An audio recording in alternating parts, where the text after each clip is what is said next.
Zara Adedoyin looked like a perfect child. Polite, beautiful, the only daughter in a rich Victoria Garden City home. But the day she poured food into the trash, and an old woman walked away in tears, something in that house broke. You're listening to a story from Jessie Dawn Folktales.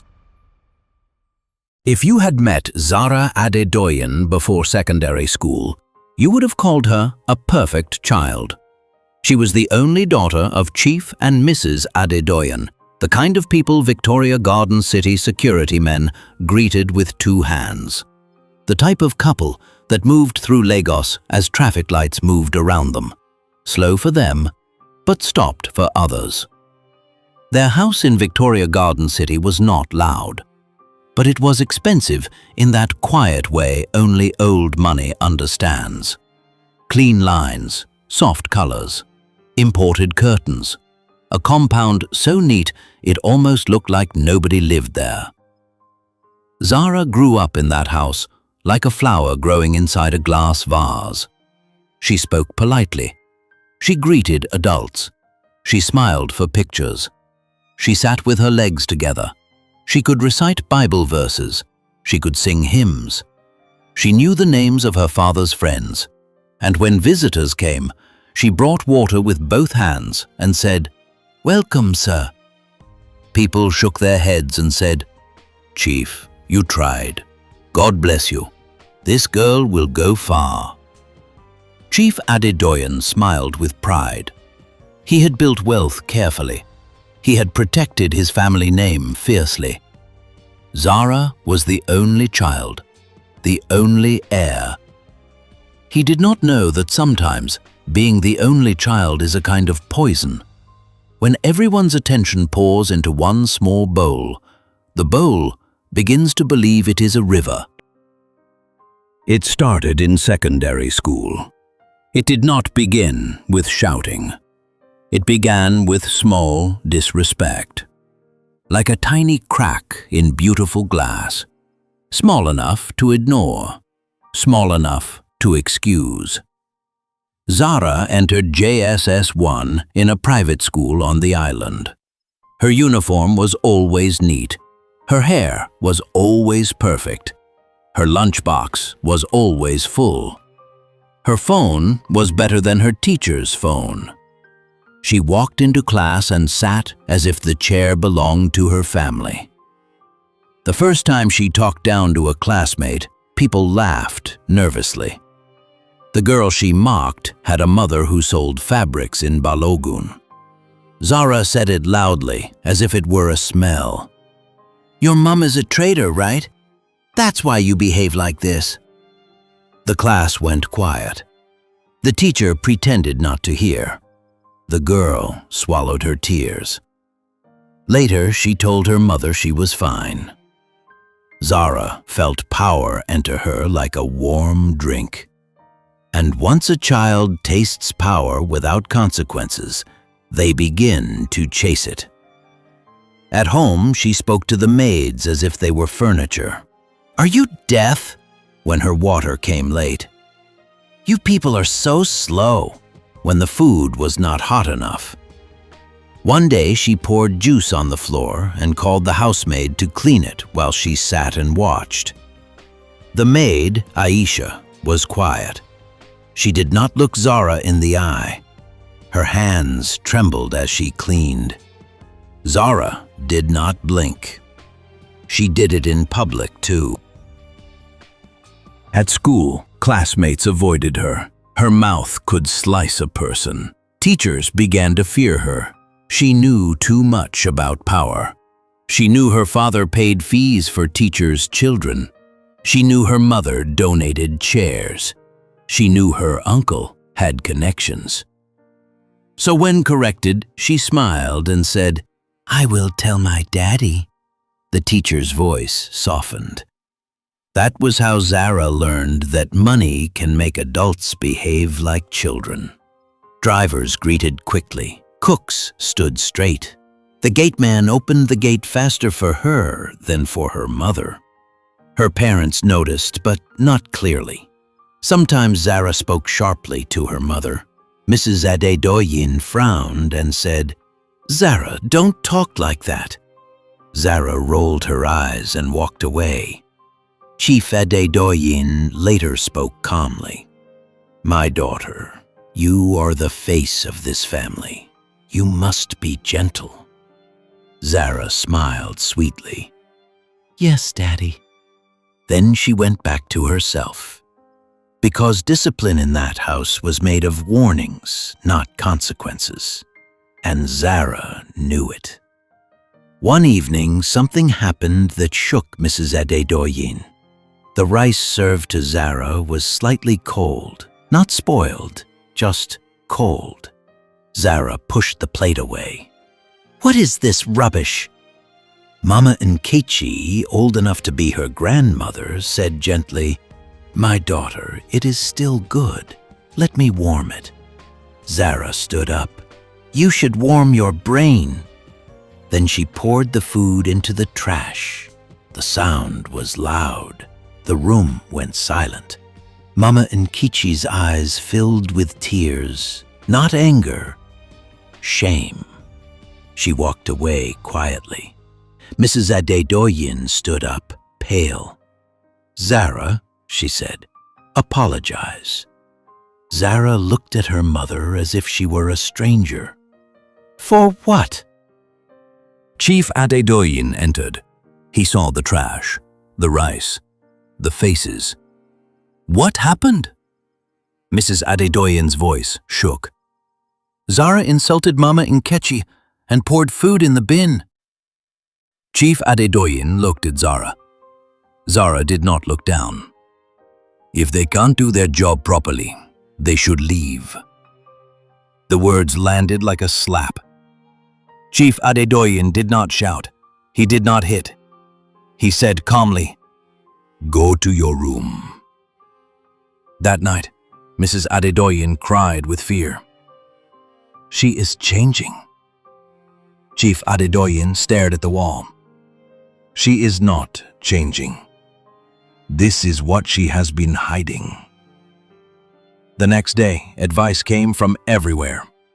Teenage hormones, too much phone, bad influence, spoiling. But one thing was clear. Soft correction would make Zara worse. Mrs. Adedoyin suggested a boarding school.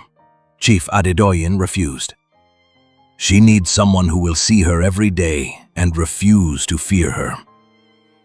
That was when Mrs. Adedoyin remembered her sister, Sister Veronica, a Reverend Sister, a teacher, a woman not impressed by wealth. 2 days later, Sister Veronica came to Victoria Garden City. She entered the Adedoyin house wearing a simple habit, no jewelry, no perfume, no designer bag, just a small handbag and sandals. The maids greeted her, and she greeted them back by name. She looked around quietly, like someone reading a book. Then Zara entered the living room. Zara wore a soft pink dress, hair laid, lips glossy, nails neat. The perfect VGC princess. She smiled politely. "Good afternoon, Auntie." Sister Veronica looked at her for a long time, not smiling, not frowning. Then she said, "Good afternoon, Zara." Her eyes didn't carry admiration. They carried assessment. Chief Adedoyin tried to charm her. "Sister Veronica, thank you for coming.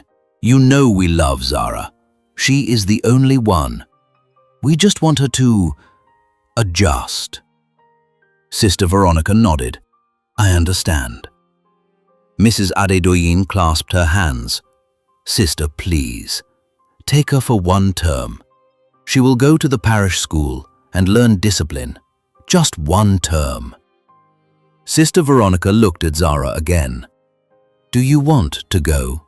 she asked Zara. Zara laughed softly. "If my parents want me to go, I will go." But her eyes said something else. Sister Veronica saw it. She asked, "Why are you smiling like you are the one doing us a favor?" Silence. Chief Adedoyin cleared his throat. Sister. Sister Veronica lifted a hand gently. Let her answer. Zara's smile stiffened. She said, I'm just smiling, Auntie. Sister Veronica nodded, as if she expected that answer. Then she said, Zara will come. Zara's eyes widened. She thought it would be a conversation. She didn't know it was a decision. The following week, Zara packed. She thought it would be like a vacation. She carried designer slippers, perfumes, hair products, and a big suitcase as if she were traveling abroad. She carried her expensive phone and her AirPods. When Sister Veronica's driver loaded the bag into the car, Zara whispered to her mother, Don't worry, Mummy. I'll manage her there. Mrs. Adedoyin forced a smile, but her heart was heavy. Chief Adedoyin hugged Zara and said, Make us proud. Zara kissed her father's cheek and said, Always.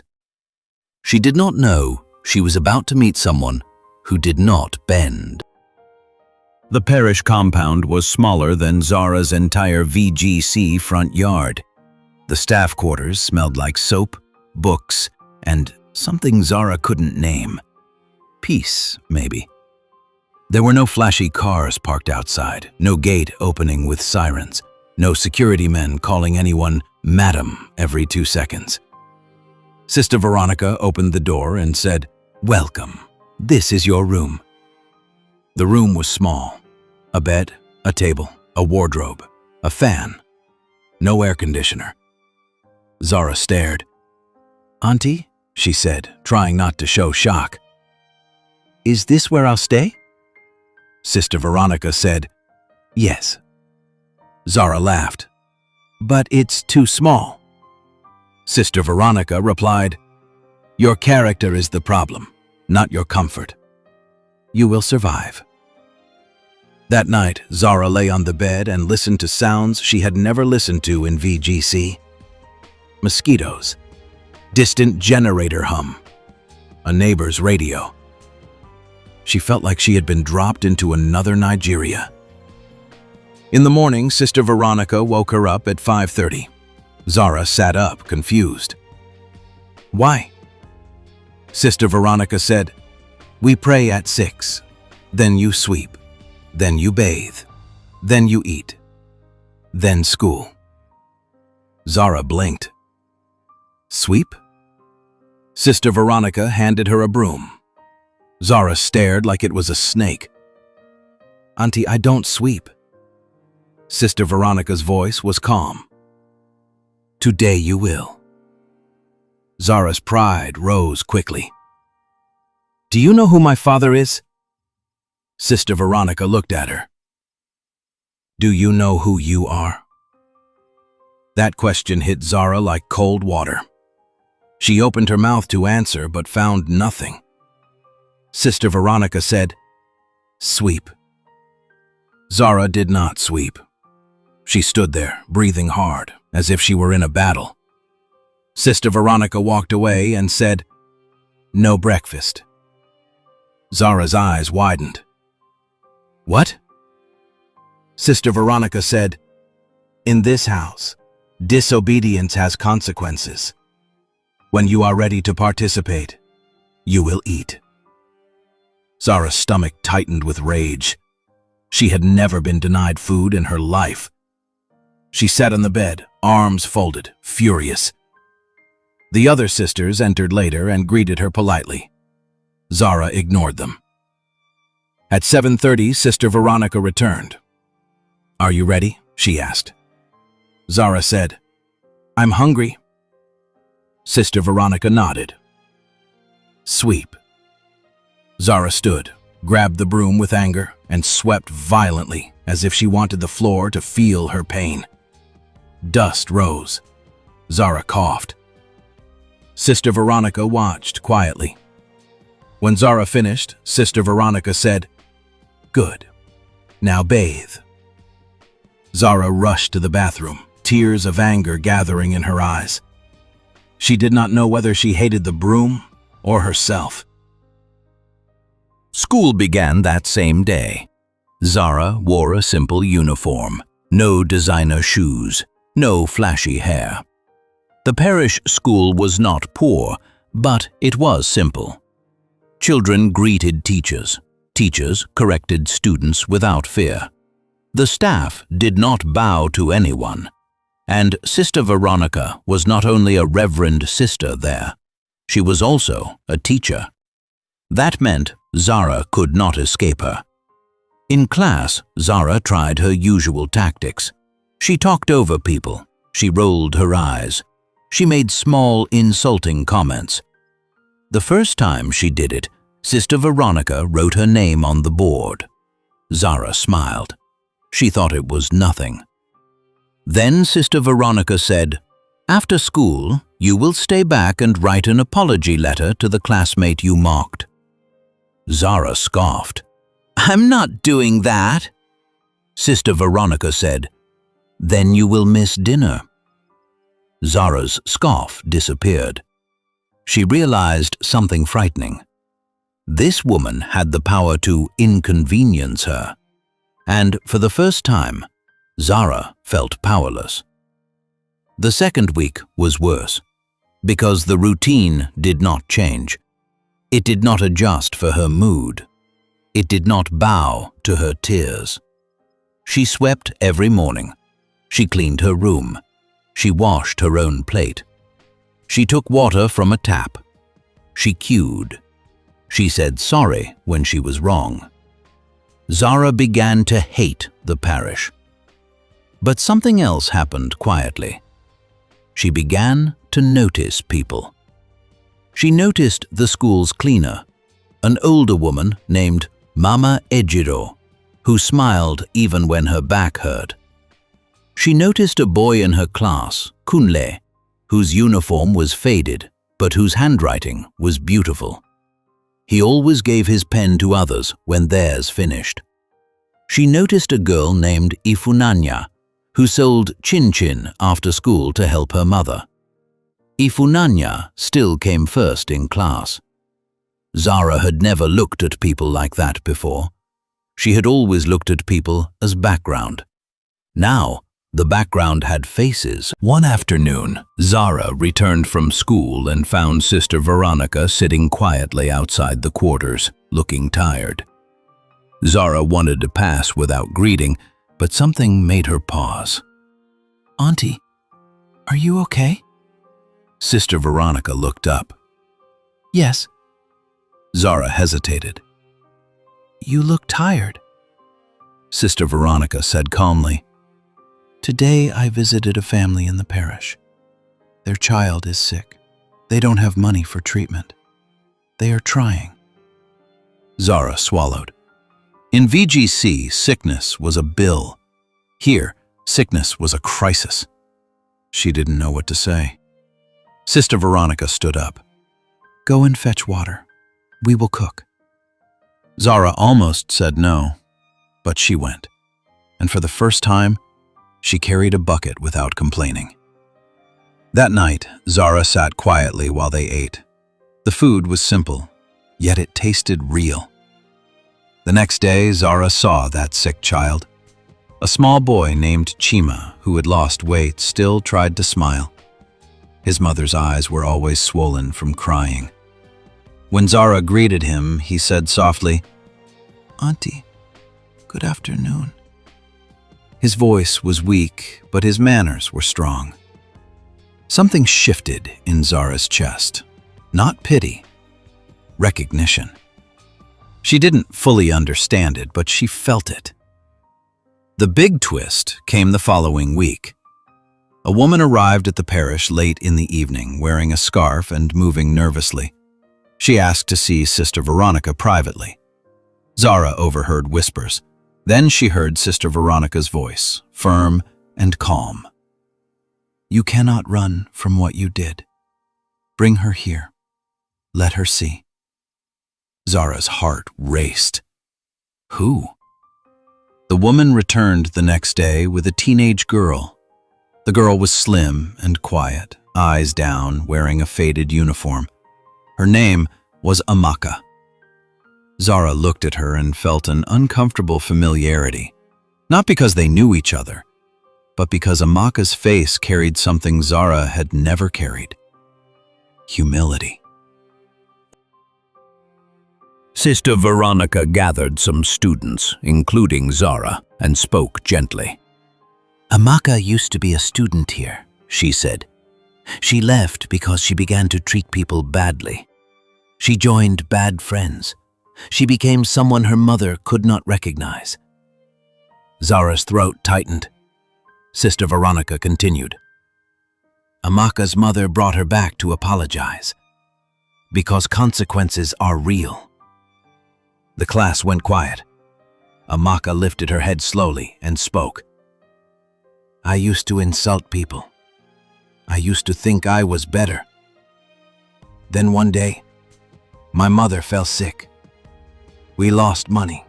We lost our house. My friends disappeared. The people I insulted were the only ones who helped us. Her voice shook. I am sorry. Zara's mouth went dry. She felt as if someone was describing her future. After Amaka left, Zara avoided Sister Veronica's eyes. But Sister Veronica did not let it pass. That night she called Zara to sit outside. You heard Amaka, she said. Zara nodded. Sister Veronica asked quietly, Do you think you are different? Zara's voice came out small. Yes? Sister Veronica nodded. Why? Zara said, Because my father has money. Sister Veronica's eyes softened, not with approval, but with sadness. She said, Zara, money is not a curse. It is not a sin. But if your father dies today, do you think money will teach you character? Zara swallowed hard. Sister Veronica continued, And if the workers in your father's company hate you, do you think they will protect your inheritance or destroy it? That question drove a nail into Zara, because for the first time Zara imagined a future without her father. And she was alone. Not lonely. Alone. Sister Veronica said, Your father has built an empire. But empires fall when heirs are foolish. Zara's eyes filled with tears, not because she was emotional, but because she was afraid. She whispered, I didn't know. Sister Veronica said, Now you know. That same week, Chief Adedoyin visited unexpectedly. Zara ran out excitedly. She expected gifts. She expected jokes. She expected her father to laugh and say, My baby, are you enjoying yourself here? But Chief Adedoyin did not smile. He looked older. Not sick, not angry, just heavy. He greeted Sister Veronica and sat down slowly. Zara hovered nearby, pretending to be busy. Chief Adedoyin spoke quietly. I met someone yesterday, he said. Sister Veronica listened. A woman who used to work in our house years ago. Do you remember Aisha? Zara frowned. The name sounded distant. She was quiet, her father continued. She saw me and knelt down to greet me. She was polite, respectful. Zara swallowed. Chief Adedoyin paused before speaking again. She asked about you. Zara felt a small smile rise. Really? Her father nodded. She said, Sir, I hope the girl is well. But her eyes, they were afraid. Zara's smile faded. I asked her why, Chief Adedoyin said. She hesitated. Then she said, She was not a bad child. but I used to shake when I heard her footsteps." The words landed quietly, but they did not leave. Zara's throat tightened. Chief Adedoyin continued, his voice steady. "That was not the first time I've heard something like that. Drivers, cooks, teachers."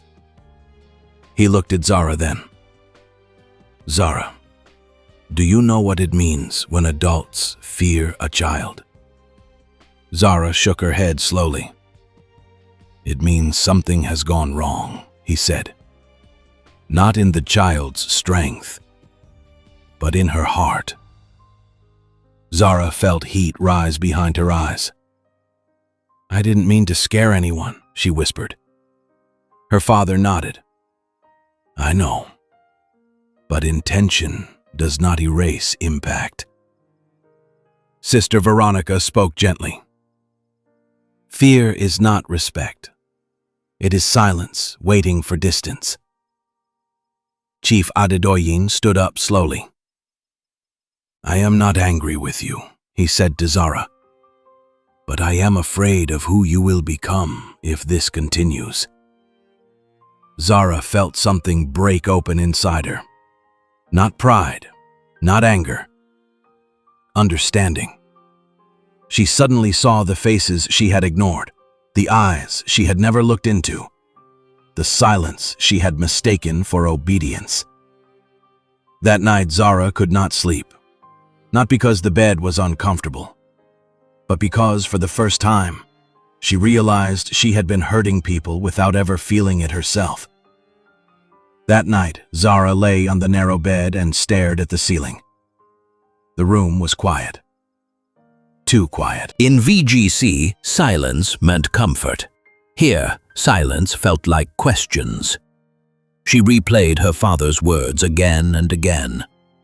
"I used to shake when I heard her footsteps." Zara turned on her side. She tried to remember the last time she had walked into a room slowly, the last time she had lowered her voice, the last time she had waited. She couldn't. She remembered the way people used to stand up quickly when she entered, how she had enjoyed it, how it had made her feel important. She had never asked herself why they stood up. Now she knew. They were not standing out of respect. They were standing out of fear. The thought made her chest ache. Zara pressed her palm against her heart as if she could calm it. "I didn't mean to hurt anyone," she told herself. But another thought followed, quieter and sharper. "If I didn't mean to, why didn't I care?" Her eyes burned. She thought of Mama Nkechi's bowed head, Aisha's quiet movements, the way teachers softened their voices when she spoke. She had called that power. Now it felt like something ugly. Zara closed her eyes. For the first time, she imagined a future where people smiled at her because they wanted to, not because they were afraid. The image felt unfamiliar, but it also felt better. She turned toward the wall and whispered into the darkness, "I don't want to be that girl anymore." No one heard her, but something inside her did, and it did not let her sleep easily again. In the morning, Zara woke up early without being called. She swept quietly. She prayed, not because she was trying to impress anyone, because something in her had begun to grow.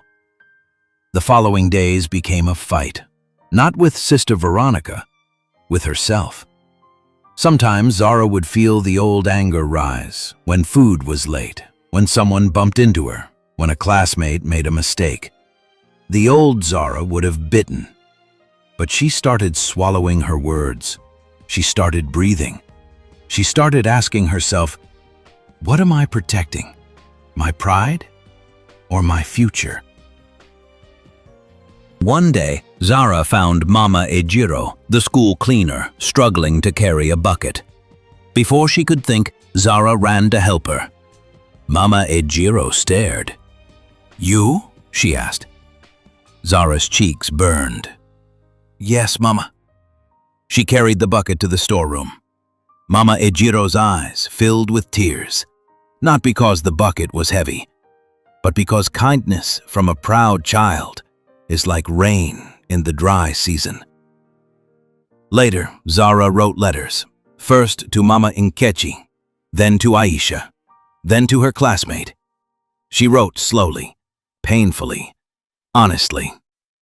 Not long explanations, just truth. I am sorry. I was wrong.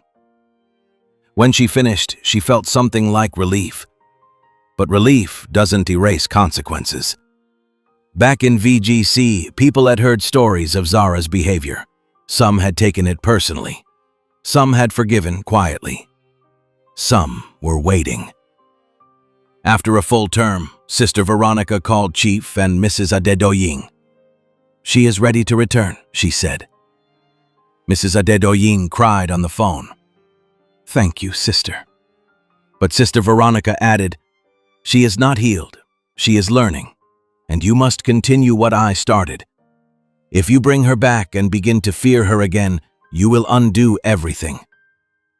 Chief Adedoyin agreed quickly, but deep down he was afraid, because continuing discipline at home was harder than outsourcing it. Zara returned to VGC, different, not dramatic, just quieter. She greeted the gateman with both hands. He stared, confused. She greeted the driver by name. He blinked. She entered the kitchen and greeted Mama Nkechi. Mama Nkechi froze like someone who had been struck. Zara said softly, Mama, I'm sorry for the way I spoke to you. The kitchen went silent. Mama Nkechi's eyes filled. She didn't speak. She just nodded slowly. Zara felt shame burn her chest. But she accepted it, because an apology is not magic. It is only a seed. Zara began visiting her father's office on Saturdays, not to command, to learn. Chief Adedoyin introduced her to the staff as my daughter who is learning. That phrase humbled Zara. She started listening, and the staff started watching carefully. Trust returns the way it left, slowly. One afternoon, the biggest test came. A young staff member mistakenly spilt coffee on Zara's notebook. The old Zara would have exploded. The room became still, waiting for the storm. Zara looked at the stain. She took a breath. Then she said, "It's okay. Please be careful next time." The staff member nearly cried, because sometimes people are not afraid of your anger. They are afraid of your unpredictability. That night, Zara went to a room and cried quietly. Not because coffee spilt, but because she realized how close she had been to destroying everything. And she thought about something Sister Veronica once said, "Empires fall when heirs are foolish." She thought of the grave she almost dug for her own future. Weeks later, Zara returned to the parish to visit Sister Veronica. She entered the small quarters and sat on the same chair. She said softly, "Auntie, thank you." Sister Veronica nodded. "You are welcome." Zara whispered, "I used to think respect was for the poor." Sister Veronica looked at her, and for the first time, she smiled. "Now you know, respect is for human beings," she said. Zara's eyes filled. "Will God forgive me?" she asked. Sister Veronica replied, "Forgiveness is not the hard part. Change is the hard part. Keep changing." Zara nodded slowly. She left the parish with no designer bag, no pride, no shouting, just a quiet understanding, and a lesson many children in VGC never learn until it is too late. You can inherit a company, but you cannot inherit a good name. You must earn it. The moral of the story: a child who grows up surrounded by fear will come to believe fear is respect. But fear does not build loyalty. It builds enemies. Discipline is not hatred. It is love with backbone. And the richest inheritance a parent can give a child is not money. It is a good character. If you connect with stories like this, Jessie Dawn's storybooks are available on Amazon, Salar, and Shopify. They are written for readers of all ages. You'll find the links in the description. Thank you for listening.